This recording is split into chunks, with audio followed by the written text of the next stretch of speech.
Futebol é dança das cadeiras. Uma hora você tá ali, tranquilo, garantiu o seu lugar, mas basta que você se distraia um segundo e dê um passo muito rápido à frente ou demore demais para dar um passo adiante que você perde o lugar e tá fora do jogo. No futebol só jogam 11, qualquer elenco curto tem lá seus 30, 33 jogadores e para entrar um, tem que sair o outro. Quem entra quer mais tempo, quem sai fica nervoso porque saiu, porque todo mundo quer jogar. O seu amigo de vestiário também é o seu maior concorrente pela posição. Futebol profissional é briga de cachorro grande e tem muito jogador que acaba perdendo espaço mesmo tendo muita qualidade para mostrar, seja por falta de sorte, por escolhas ruins, por lesões ou por oscilar muito no decorrer da sua carreira. Olha o Gabriel Bosquilha, por exemplo. Ele surgiu no futebol como uma das principais promessas do São Paulo. Era jogador de seleção brasileira na base, mas viu as coisas darem errado na sua carreira e aos poucos ele foi perdendo o mercado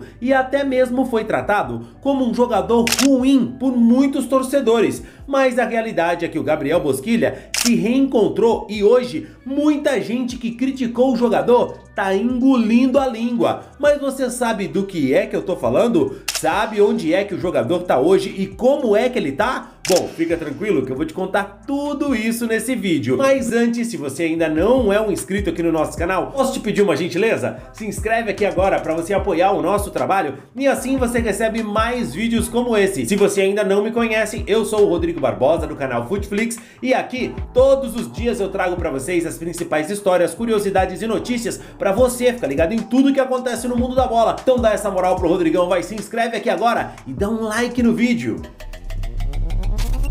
Dia 14 de dezembro de 2016, a Ligue 1 da França tinha um problema daqueles para resolver no final da partida entre Mônaco e Rennes. O Mônaco havia aplicado uma sonora goleada no rival, 7-0, e naquela partida a organização precisava escolher o craque do jogo. O Kylian Mbappé havia marcado um hat-trick, jogou muita bola, normalmente levaria o prêmio e tudo resolvido sem dramas, mas o meia brasileiro Gabriel Bosquilha deu 2 passes e fez 2 gols naquela partida, dominou o meio-campo e foi peça fundamental para aquela vitória. O Mbappé, no fim das contas, levou o prêmio de craque da partida. Fez 3 gols, né? Mas todo mundo sabia que o justo era quebrar aquele troféu no meio como Salomão, porque o Bosquilha naquele jogo havia sido tão importante quanto o francês. E quem acompanhava aquele Mônaco sabe que era uma equipe recheada de estrelas que depois foram distribuídas aí pelos principais clubes do futebol europeu. E o Bosquilha era para ter seguido o mesmo caminho desses craques. Ele estava muito bem no Mônaco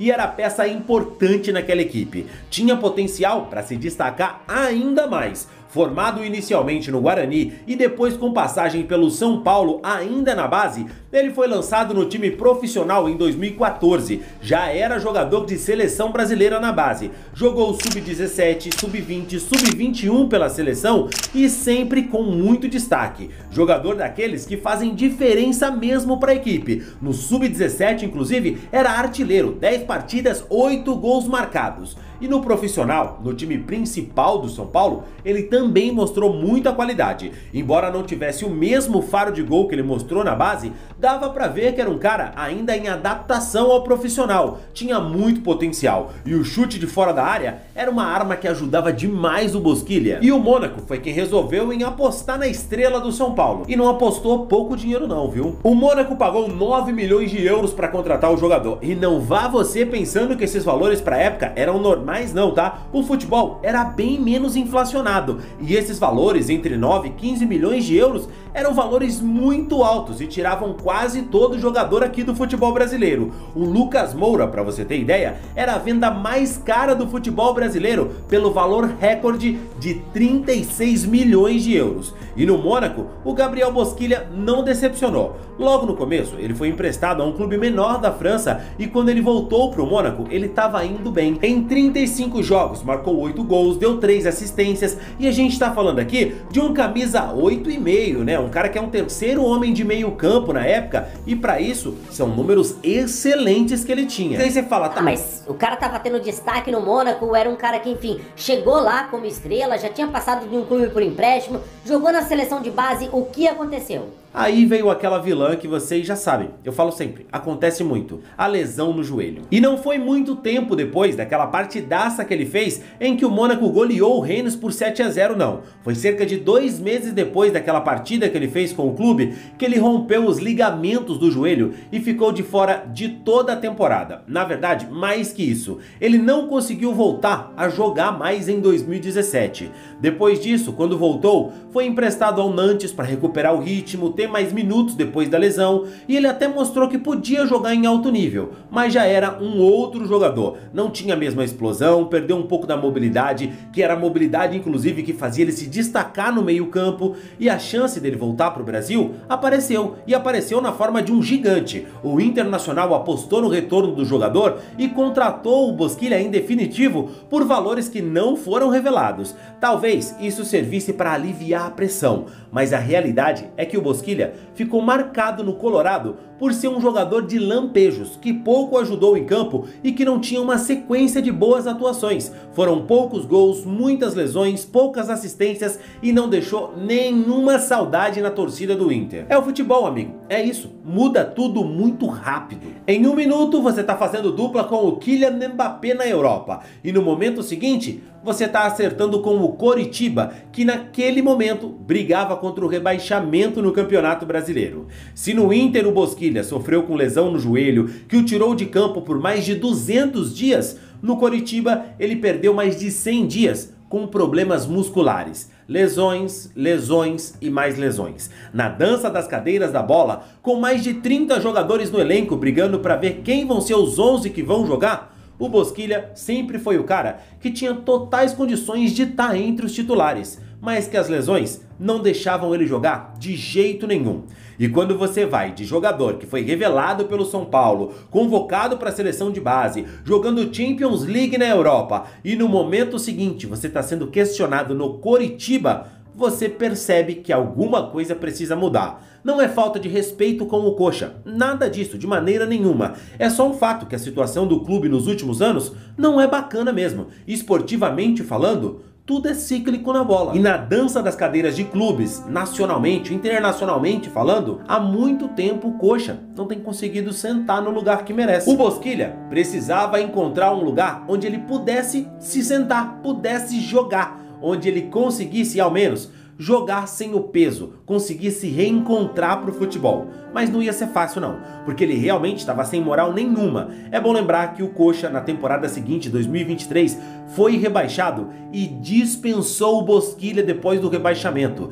Quem é que vai querer contratar um jogador que o Coritiba, mesmo sendo rebaixado, não queria contar mais com ele? Era um choque de realidade muito grande. O caminho foi se afastar dos holofotes. E ele fez isso indo para um futebol de pouquíssima visibilidade. Acertou com o Győri Eto, da Hungria. E sinceramente, antes do Bosquilha ir para lá, eu desconhecia completamente a existência desse clube. E talvez possa falar até sem exagero. Acredito que o Bosquilha também desconhecia completamente a existência do clube. E é bom dizer que por lá o Bosquilha não foi bem, estava mal num clube pequeno da Hungria. E ainda em 2024 aconteceu uma daquelas coisas, sabe? Uma oportunidade que muitos talvez não teriam aceitado não. A maioria teria recusado por pura vaidade. Chegou uma proposta do Operário do Paraná. Não era um contrato longo, era para jogar a Série B pelo Fantasma. E meu amigo, não teria nenhum glamour nessa proposta. E cara, seja sincero aqui, muita gente meteria a mala nesse ponto,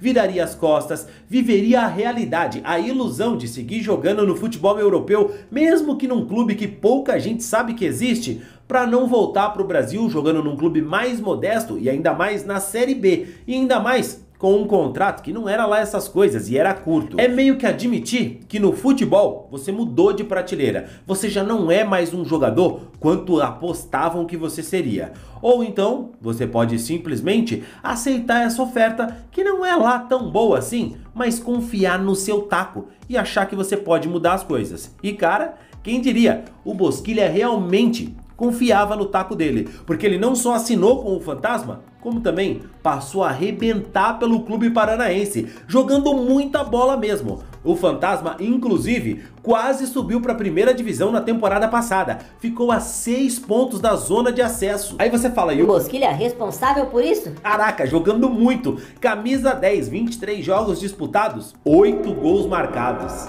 Pra você ter uma noção, que tem atacante na Série A que não tem os números que o Bosquilha tem pelo Operário. E em 2025, o recorte é ainda mais assustador. Em 5 jogos, 4 gols marcados pelo Fantasma e embalando o clube para uma temporada que promete. E, inclusive, o Operário, que já não é bobo, resolveu renovar o contrato do Bosquilha e ampliar o vínculo com o jogador. E eu fico aqui pensando, ele tem 28 anos e esse cara ainda tem tudo para conseguir dar a volta por cima na carreira e calar a boca de muita gente que o criticou, dizendo que ele era bagre, algo que ele nunca foi, porque se não fossem tantas lesões, ele com certeza seria um jogador com um mercado muito maior, com um destaque muito maior na carreira e não duvido que ainda estaria brilhando no futebol europeu. Eu espero que ele ajude o Fantasma nessa temporada, quem sabe até chegar na Série A do Campeonato Brasileiro e conquistar grandes coisas com o clube paranaense.